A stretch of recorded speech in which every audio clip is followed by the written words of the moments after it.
It started as a routine morning at Clarence House, but by noon, the monarchy was in chaos. Whispers spread like wildfire. Senior palace aides had walked out of a closed-door Camilla briefing. Within hours, their formal pledge to Princess Catherine was delivered to the Crown Chamber. What triggered this rebellion? And why did it send shockwaves through every corridor of royal power? Before we go deeper into what this really means for the royal family, make sure to subscribe so you don't miss a single update. No one could have predicted the way events would unfold that morning.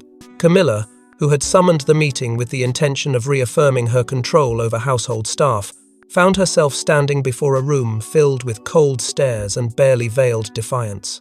The tone was set from the moment she entered. What was once obedience had been replaced by unreadable stillness. Within minutes, her words were met with silence, then quiet murmurs, and eventually, a shocking collective stand, as several key staff members rose from their seats and walked out. The palace had seen moments of tension before, but this felt like the cracking of a foundation. Confidential aide minutes, later leaked to the press, painted a picture of rising discontent among the palace staff, individuals who felt increasingly marginalized and manipulated under Camilla's growing influence. Since Charles began retreating from many of his public duties, Camilla had quietly moved to expand her own authority within the palace's inner workings. But her moves, while calculated, lacked the grace and reverence the staff had once been trained to expect. Decisions were no longer discussed, they were dictated. Lines of communication were sealed off, loyalty was assumed, not earned. And for many, that was the final straw. At the same time, the contrast with Princess Catherine had become impossible to ignore. As she stood beside dignitaries, consoled grieving citizens, and hosted diplomatic gatherings with unwavering composure, whispers began circling among palace staff. Wasn't this the kind of leadership the monarchy once revered? Catherine, with her quiet dignity and deep sense of duty, began to evoke the presence of Elizabeth II in a way no one else had since the Queen's passing. Her influence wasn't demanded, it was inspired, and as those whispers grew louder, something began to form in secret. A quiet gathering unfolded over several evenings far from the eyes of Clarence House. Trusted aides, long-serving attendants, and even some senior administrators convened behind closed doors. What emerged from those meetings would be remembered as one of the boldest internal realignments in modern royal history. A formal declaration of loyalty, signed and sealed, addressed not to the reigning Queen Consort, but to the Princess of Wales. The document itself was unprecedented in language and tone. It didn't just express support, it pledged ongoing service, guidance, and constitutional confidence. It was, in effect, a symbolic coup. Among insiders, the moment became known as the Velvet Revolt, a bloodless but emotionally searing turning point that redefined the balance of royal power without a single proclamation from the throne. It wasn't a rebellion in the streets. It was a shifting of allegiance in the heart of the palace itself, driven not by politics, but by quiet heartbreak and profound belief in a future that felt more stable under Catherine's hand. Camilla had assumed loyalty was hers by default, but she had underestimated the force of reverence, and that reverence now wore the face of the woman she had long seen as a shadow. But what no one expected, least of all Camilla, was that this bold declaration had been quietly orchestrated for months, under her very nose. While Camilla believed she held the court's loyalty through tradition and fear, Catherine was playing a longer game, one of dignity, trust, and quiet power. From hospital visits to international galas, she had been re-cementing royal credibility, not with orders, but presence. And behind every smile was a plan set into motion long before Camilla ever realized she was losing grip. It was never about shouting the loudest. Catherine knew the real strength of the monarchy was not in proclamations, but in the steadiness of service. While Camilla clung to position, Catherine cultivated purpose. Engagement after engagement, Catherine showed up not for appearances, but for impact. Her visits were not mere photo opportunities. They left echoes, tributes from grieving families, handwritten letters from young admirers, and applause from even the most skeptical press. Her connection wasn't manufactured, it was earned. While Camilla was increasingly portrayed in the media as fatigued, aloof, and reactive, Catherine's coverage remained resilient, glowing, and enduring. The contrast became difficult to ignore, but beyond the public spotlight, something deeper was quietly forming a protective circle, rooted in legacy and memory. It began with whispers among Queen Elizabeth's most loyal confidantes, the so-called Legacy Circle, a group of palace veterans who had once pledged their futures to the crown and more privately to Catherine. These were not loud voices, but influential ones. It was Lady Susan Hussey who first reconnected with Catherine in private after the Queen's passing, guiding her through the maze of institutional pitfalls and cautioning her about rising tides within the palace ranks. Behind every decision Catherine made stood quiet wisdom, layered trust, and decades of accumulated royal instinct passed on by those who saw something in her, something enduring. Then came the letter. Though never intended for public eyes, the letter, penned by Prince Philip before his passing, surfaced in a subtle but explosive way. It was addressed not to Charles, but to a trusted advisor, and within its pages lay a pointed observation. If the monarchy is to survive the cultural tides ahead, the crown must eventually rest with the one who walks with the people, not above them. It didn't name Catherine outright, but it didn't have to. The implications were clear to those who read between the lines, and the endorsement struck like thunder in royal circles, already rife with quiet discontent. Within the palace staff, particularly among younger aides and female employees, Catherine's influence blossomed. She was not their superior, she was their ally. She listened, remembered names, and shielded them when internal politics turned vicious. While Camilla fortified her inner circle with loyalists and silenced dissent, Catherine empowered voices and encouraged initiative. As a result, more and more responsibilities once tied to Camilla's schedule began quietly appearing under Catherine's domain. Charities shifted their allegiances, foreign dignitaries made direct requests for her presence, and state planners began rerouting ceremonial preparations to Kensington Palace. The shift wasn't loud, it was methodical. Even the royal household's planning calendars revealed the direction of momentum. Catherine's name, once featured alongside Charles and Camilla for joint events, now stood alone, highlighted, emphasized, prioritized. She was no longer the supporting act, she had become the centerpiece. And all the while, Camilla believed her grip on power remained unchallenged, blind to the fact that the very structures she relied upon were slowly, systematically moving in another direction. Still, the dramatic loyalty shift didn't happen in a vacuum. It was sparked by a string of bruising decisions Camilla made behind closed doors. It was meant to remind staff who held the reins, but Camilla's latest directive triggered mass disillusionment. A sudden memo, demanding all correspondence bypass Catherine and return to her desk, was perceived not as protocol, but as sabotage. And when long-time employees refused to comply, the dam broke. The message arrived late on a Friday afternoon, circulated not through official briefings, but quietly slipped onto desks and inboxes under the subject line, Operational Streamlining Directive. But its true intent was anything but administrative. Camilla had ordered that all interdepartmental communication, especially involving ceremonial duties, charity correspondence, and public engagement requests, be rerouted exclusively through Clarence House, cutting Catherine entirely out of the process. For palace staff, it was a chilling moment. The document wasn't marked with the king's seal, nor passed through proper channels.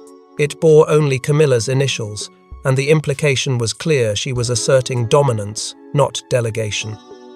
The reaction was swift and deeply personal. For many staff, particularly those who had served under both the late Queen and now Princess Catherine, this wasn't just an internal power move. It was a blatant attempt to erase the influence of the one royal figure who had remained a constant beacon of compassion and clarity. Senior aides pushed back immediately, some refusing to carry out the instruction at all.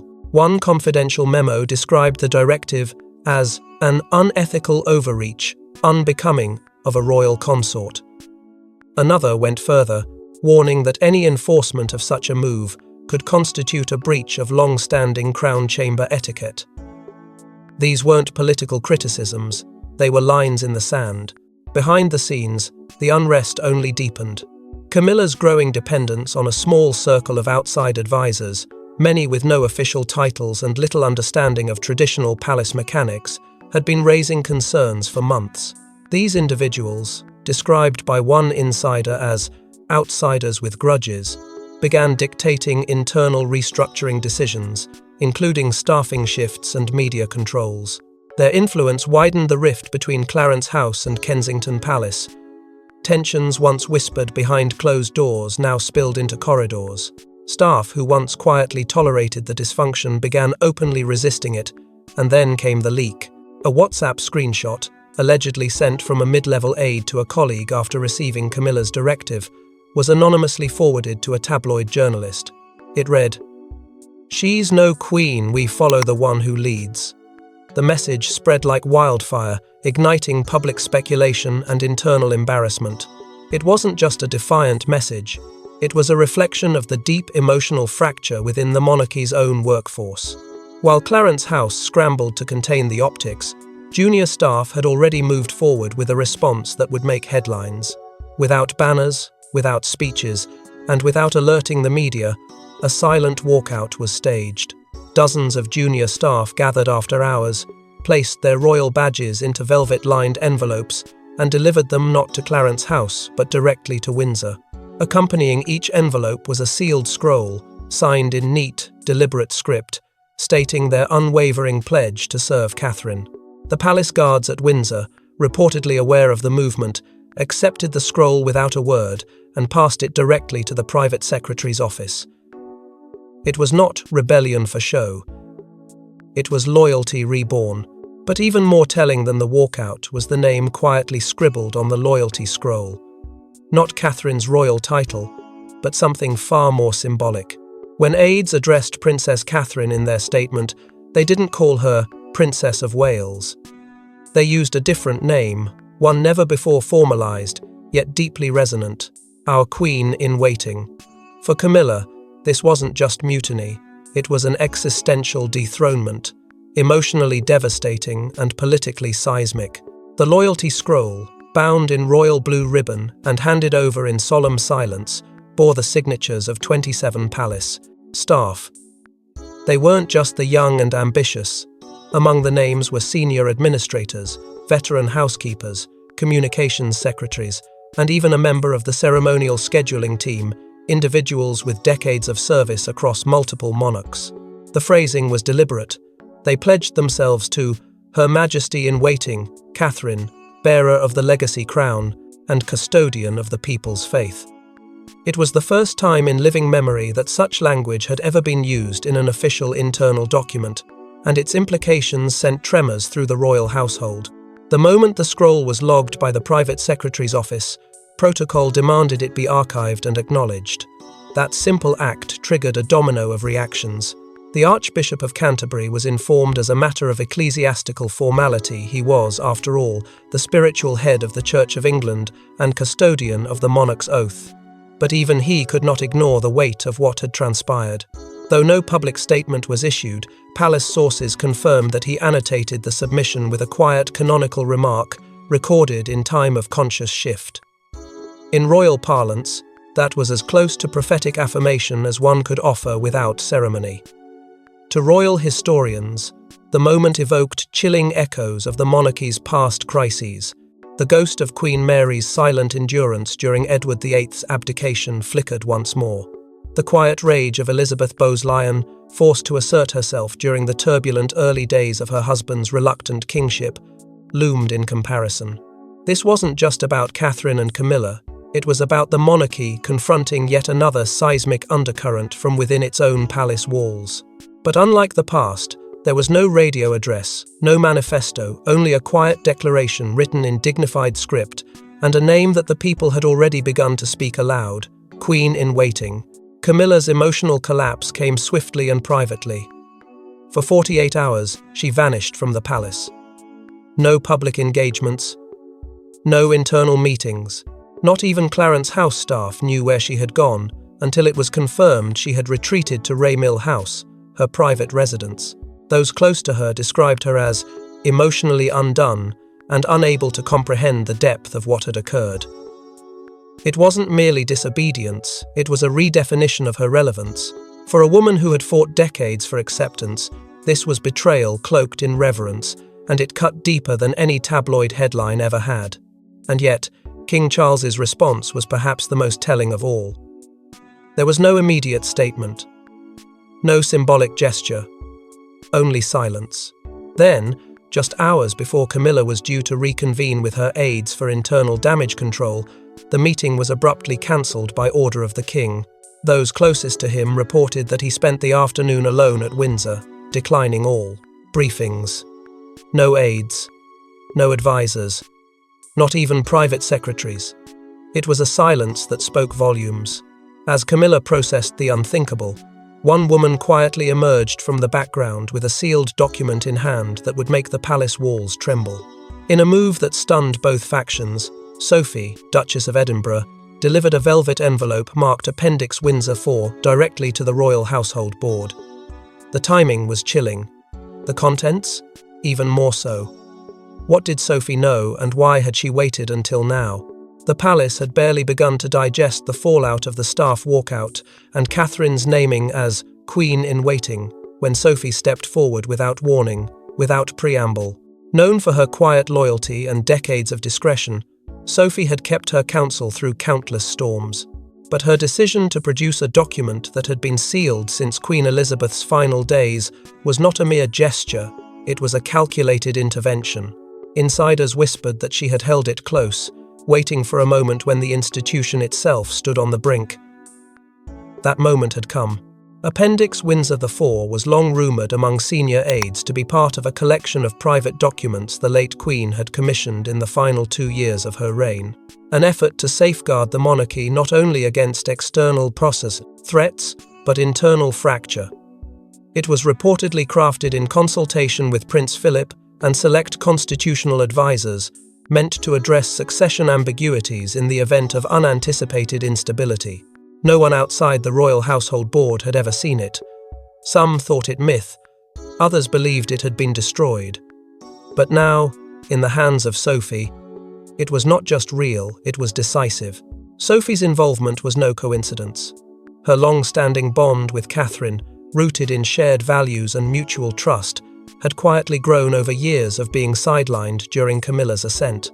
While Camilla consolidated her own influence through newer advisors and social maneuvering, Sophie remained in the background, watching, listening, remembering. When Camilla's team orchestrated subtle efforts to dilute Sophie's ceremonial presence, it was Catherine who defended her inclusion. And now, in Catherine's moment of siege and ascendancy, Sophie delivered the most consequential response of all. The envelope's contents, according to sources within the board, referenced a previously classified clause, the Clarion provision. Known among palace legal scholars as Protocol Clarion, it was designed to authorize internal staff to realign their loyalty during a crisis of legitimacy, provided the circumstances met 3 specific thresholds: sustained public confidence in the alternate figure, loss of internal governance, cohesion, and advisory consensus from at least 2 Legacy Circle members. All 3, the document reportedly argued, had now been met in Catherine's case. But what made the revelation even more explosive was a secondary inclusion, an advisory letter sealed by Prince Philip before his death. The language, reportedly sharp and unmistakable, outlined his personal belief that the monarchy's survival would one day depend on bypassing traditional succession optics in favor of institutional alignment with character and service. It didn't name names, but it didn't have to. The context was clear. The future was not guaranteed to those with titles, but to those who inspired faith. And in that, Philip had left no ambiguity. Catherine, notably, had not been informed of any of this. It wasn't until the Royal Household Board sent a formal summons to the Crown Chamber that she learned of the envelope's existence. Her reaction, described by witnesses as visibly shaken but composed, was less about the power it implied and more about the burden it carried. She had never asked for a throne, but the throne, it seemed, was moving toward her. But even the board couldn't prepare for the storm about to descend because Camilla wasn't done fighting. Faced with humiliation and abandonment, Camilla struck back with a fury. She revoked staff appointments, threatened protocol investigations, and called for emergency intervention by her personal advisors. But her retaliation didn't reclaim loyalty, it triggered something else. Unity.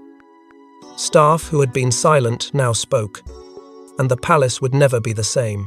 Within hours of Sophie's delivery of Appendix Windsor 4, Clarence House issued its first retaliatory order. Several mid- and senior-level palace staff were abruptly suspended from their duties at both Clarence House and associated duchy roles. The justification cited was breach of internal allegiance, a term that had no precedence in official royal employment codes. The move sent a sharp, unmistakable message. Loyalty would be enforced, even if that meant rewriting the rules. But what Camilla miscalculated was the temperature within the palace. Her order did not intimidate, it ignited. Staff who had once feared reprisal were now emboldened, their silence broken by outrage. Almost immediately, an internal probe launched by Camilla's office into acts of procedural disloyalty was quietly shut down by legal counsel. Senior legal officers declared it unconstitutional under royal household employment protections, especially in the wake of Protocol Clarion's surfacing. What should have been a crackdown swiftly became a public relations disaster.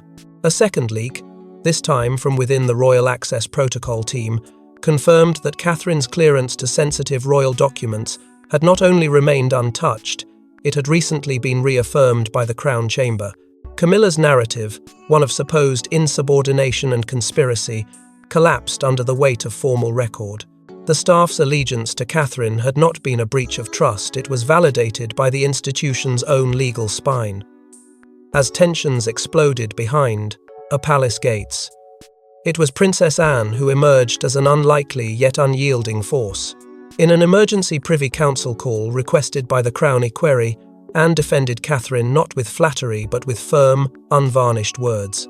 She referenced the late Queen's intention for duty above ego, and reminded all present that the monarchy was never meant to be ruled by entitlement, but by example.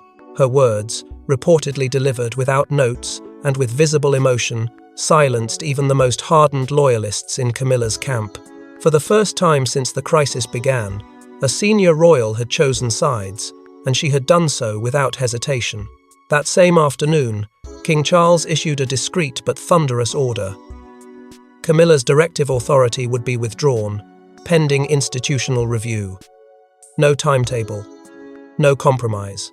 It was the clearest indication yet that the monarch himself was stepping away from the storm and letting the Crown Chamber, not emotion, govern what would happen next.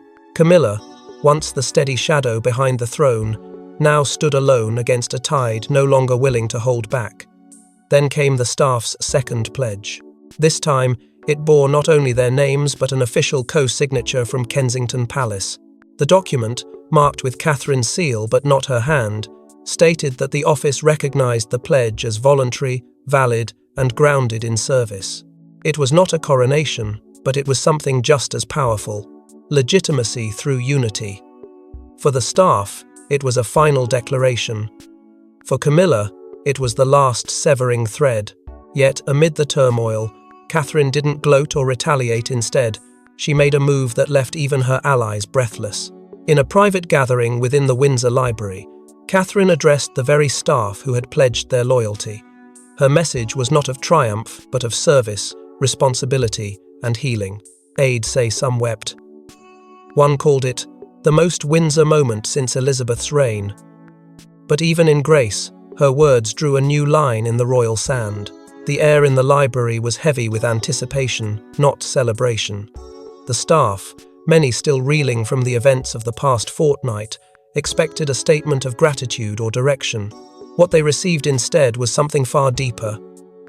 She opened her address by thanking them for their unshakable service to the ideals of the monarchy, but made it clear their loyalty was never meant for a person.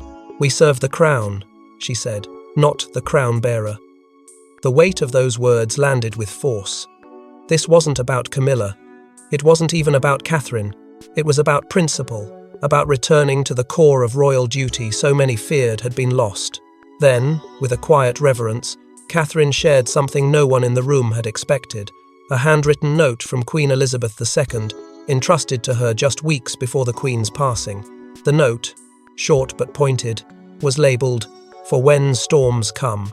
In it, Elizabeth spoke not of lineage or title, but of composure, strength, and the unseen costs of leadership. "The crown will not ask if you're ready," it read. "It will ask if you remember who it's for." Catherine paused before reading the final line aloud. "If ever they forget, remind them through mercy." For many in the room, those words changed everything. In that moment, Catherine did something no speechwriter could have prepared. She drew a line between her allegiance to the monarch and her disassociation from Camilla's authority. Without naming names, she affirmed Charles's vision for a modern monarchy, but made it clear she would no longer stand silently under anyone else's shadow. The presence of Sophie, Duchess of Edinburgh, seated just behind her, underscored the gravity of what was unfolding. It was more than a meeting, it was a recalibration of power. A unified female front was now forming at the heart of the institution, one rooted in discipline, memory, and mutual protection. Moved by Catherine's words and the clarity of her message, the attending staff did something unprecedented. They formally requested a permanent realignment under her office. This wasn't rebellion. It was restoration, a signal that what had begun as a spontaneous gesture of loyalty had now crystallized into institutional change. Though no announcement was made, the mood inside the library made one thing clear. A quiet coup had succeeded without a single order issued. And outside those walls, whispers grew louder. Talks of a reformation protocol began to circulate among senior aides and royal legal counsel. Not a shift in succession, but a structural rewriting of how ceremonial, domestic, and diplomatic responsibilities would be distributed moving forward. It was the first glimpse of a monarchy evolving from within, not through decree, but through conscience. But even as the palace tried to heal, one unexpected voice returned from exile with documents that could shift the balance forever. Just when royal factions believed the firestorm was calming, a confidential dispatch from California reignited the palace. Prince Harry had sent a sealed folder allegedly containing correspondence between Camilla and palace advisors, dating back to the early days of the Sussex fallout. Was this revenge or redemption? The envelope, delivered through a UK-based legal intermediary with no known ties to Kensington or Clarence House, arrived quietly, but it detonated like a bomb behind palace walls, stamped with Harry's personal monogram and marked private. For Crown Protocol Council, it bypassed all traditional channels. Those who reviewed it first described the contents as deeply unsettling. The pages inside weren't just speculation, they were dated emails, internal memos, and transcripts from informal calls, all pointing toward a pattern. Camilla's early, deliberate coordination in distancing Harry and Meghan from key royal functions, royal protection privileges, and ultimately, the heart of the family itself. The documents painted a devastating picture of strategy masked as protocol. Camilla, the memos alleged, had used her growing influence after the Queen's health declined to shape narratives around Meghan's disruptive influence and Harry's emotional instability. Even more damning were excerpts that suggested Camilla expressed, repeated, frustration at Catherine's rising public profile during the height of the Sussex drama. In one note, a senior advisor referenced Camilla saying, "The firm can only afford one modern woman." If the documents were genuine, they didn't just confirm Camilla's role in the Sussex exile, they tied her directly to efforts to suppress Catherine's growing power at a time when the monarchy desperately needed cohesion. The folder's arrival sparked immediate legal and moral debates within the palace. Could the documents be considered admissible under royal advisory confidentiality rules? Did Harry breach a sacred boundary, or was he exposing a long-hidden fracture that needed to be seen in the light? Some argued the documents were an act of vengeance, meant to destabilize Camilla at her lowest point, but others, particularly within the Crown Chamber, viewed them as a crucial missing piece in a rapidly unfolding crisis of legitimacy. What could not be debated was their effect. They shattered any remaining illusion of unity behind Camilla. Catherine, when informed of the dispatch, reportedly responded with calm resolve. She refused to endorse any punitive measures and instead requested that all contents be reviewed transparently by the proper counsel. Her message was clear: she sought truth, not revenge. But even her grace couldn't stop what came next. Within 48 hours, one of Camilla's most trusted senior aides resigned abruptly, submitting a formal statement backing Catherine's integrity and confirming the substance of at least 2 internal memos. The resignation letter, though private, circulated widely among staff. In it, the aide acknowledged missteps made in loyalty to the wrong cause. As news of the documents leaked to select members of the press and media, speculation surged. Internal trust within Camilla's camp began to fracture. What was once a tightly controlled inner circle now descended into silence and suspicion. Every whispered doubt, every guarded glance, every cancelled meeting, it all signaled one truth. The edifice was collapsing from the inside. Camilla's authority had been questioned before, but now it stood exposed and unraveling. As palace officials scrambled to contain the shockwaves, the final act of this royal reckoning would come not from Catherine, but from Charles himself. After weeks of turmoil, King Charles summoned the royal household board, Catherine, Camilla, and no advisors. What followed was a decision that would echo through royal history. With solemnity, he delivered a statement that neither defended Camilla nor condemned Catherine, but what it affirmed was crystal clear. The future of the crown belonged to one woman. The atmosphere in the crown chamber was cold, still, and heavy with the weight of what had already been lost. No aides were permitted, no legal counsel was present, just the monarch, his consort, his daughter-in-law, and the board. The monarchy had reached a precipice, and Charles knew that indecision would only deepen the fracture. With a measured voice, he began by acknowledging the extraordinary nature of recent events, not as rebellion, but as an institutional reckoning. He did not shy away from the truth. The staff's expression of loyalty, he stated, is not a breach of royal tradition, but a lawful action under the Crown advisory rights outlined in our own internal protocol. The room held its breath. That single sentence changed everything. He continued, confirming what had already become practice in recent weeks. The ceremonial, diplomatic, and charitable responsibilities once overseen by Camilla would now be officially reassigned to Catherine. There was no apology, no confrontation, just a definitive reallocation, formalized under the Crown Chamber's seal. Camilla, though retaining her title by virtue of her marriage, would henceforth hold no direct oversight or administrative control over any palace division, initiative, or office. Her influence, long contested, was now formally retired quietly, irrevocably, and without fanfare. But the most startling moment came when Charles, after a pause, delivered the line that had never been spoken in public or private until that day. In light of recent transitions and the extraordinary unity expressed by our royal household, we recognize Her Royal Highness the Princess of Wales as de facto co-sovereign in matters of ceremonial advisement and future planning. The Crown Chamber, through its chief clerk, affixed the official insignia beneath the words, making it real, making it binding. Catherine had not been crowned, but her authority had been codified. Camilla's response was not spoken. She simply nodded once, rose from her seat, and left the chamber without a word. That evening, a statement was quietly released from Clarence House. The Queen Consort would be stepping away from all public duties indefinitely to take personal time for reflection. Behind the phrasing was an undeniable truth. Camilla's reign of influence was over. The court that once revolved around her now spun freely toward another center of gravity, and Catherine, true to form, returned to her duties without spectacle. She resumed engagements the very next morning, standing beside foreign dignitaries, visiting a children's hospice, and chairing a closed-door strategy meeting with the Royal Foundation. Her presence was calm, focused, unshaken. The press responded with rare unanimity. Public support surged. Approval ratings soared. Headlines no longer asked if she would lead, they asked how far she would go.